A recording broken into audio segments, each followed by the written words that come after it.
കണ്ണൂർ ചൊക്ലിയിൽ നിന്നും കാണാതായ +2 വിദ്യാർത്ഥി ശിവസൂര്യയെ കണ്ടെത്താനുള്ള ശ്രമങ്ങൾ അവസാന ഘട്ടത്തിലേക്ക് കടക്കുകയാണ്. 17കാരനായ ശിവസൂര്യയെ കാണാതായിട്ട് ഇന്ന് 18 ദിവസങ്ങൾ പിന്നിടുമ്പോഴാണ് അന്വേഷണം ഉത്തർപ്രദേശിലെ വാരണാസിയിലേക്ക് വ്യാപിപ്പിക്കാൻ പോലീസ് തീരുമാനിച്ചത്. ഓഗസ്റ്റ് 8-നാണ് പാനൂർ കരിയാട് പുളിയനമ്പ്രം സ്വദേശിയും Chokli Ramavilasam higher secondary school വിദ്യാർത്ഥിയുമായ ശിവസൂര്യയെ വീട്ടിൽ നിന്ന് കാണാതാകുന്നത്.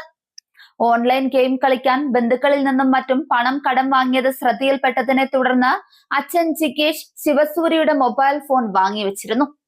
ഇതിലുള്ള വിഷമത്തിലാണ് കാശിക്ക് പോകുന്നു, ഇനിയുള്ള കാലം അവിടെ കഴിഞ്ഞ് ദൈവത്തോട് അലിയുമെന്ന് മേശപ്പുറത്ത് കുറിപ്പെഴുതി വെച്ച ശേഷം ശിവസൂര്യ ഇറങ്ങിത്തിരിച്ചത്.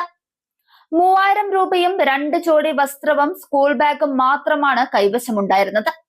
ബാലാവകാശ കമ്മീഷന്റെ ഇടപെടലിനെ തുടർന്ന് തലശ്ശേരി ASP ഡോക്ടർ നന്ദഗോപന്റെ നേതൃത്വത്തിലുള്ള പ്രത്യേക അന്വേഷണ സംഘമാണ് കേസ് അന്വേഷിക്കുന്നത്.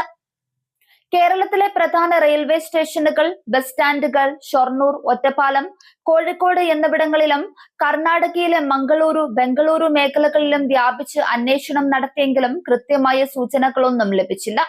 കുട്ടി കാശിക്ക് പോകുന്നു എന്ന് വ്യക്തമായി എഴുതി വെച്ചതിനാലും യാത്രാമാർഗങ്ങളിലെ CCTV ദൃശ്യങ്ങൾ പരിശോധിച്ച് ദിശ ഉറപ്പുവരുത്തേണ്ടതിനാലുമാണ് അന്വേഷണ സംഘം ഇന്ന് വാരണാസിയിലെത്തുന്നത്.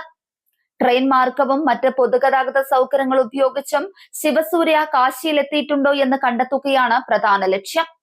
അവിടെയുള്ള ആശ്രമങ്ങൾ, ഘാട്ടുകൾ, മറ്റ് പൊതുയിടങ്ങൾ എന്നിവ കേന്ദ്രീകരിച്ചായിരിക്കും വാരണാസി പോലീസിന്റെ സഹായത്തോടെയുള്ള പ്രധാന തിരച്ചിൽ. 5-ാം വയസ്സിൽ അമ്മ നഷ്ടപ്പെട്ട ശിവസൂര്യയെ മുത്തശ്ശിമാരായ സരോജിനിയും ഗിരിജിയുമാണ് വളർത്തിയത്. ഓണത്തിന് മുന്നോടിയായെങ്കിലും മകൻ തിരിച്ചെത്തുമെന്ന പ്രതീക്ഷയിൽ നെഞ്ചുരുകി കാത്തിരിക്കുകയാണ് അച്ഛൻ ജിഗേഷും അനിയത്തി ശിവപ്രതയും. ശിവസൂര്യയെക്കുറിച്ച് എന്തെങ്കിലും വിവരം ലഭിക്കുന്നവർ ഉടൻ തന്നെ അടുത്തുള്ള പോലീസ് സ്റ്റേഷനിലോ ചൊക്ലി പോലീസിലോ വിവരം അറിയിക്കണമെന്ന് അധികൃതർ അഭ്യർത്ഥിച്ചിട്ടുണ്ട്.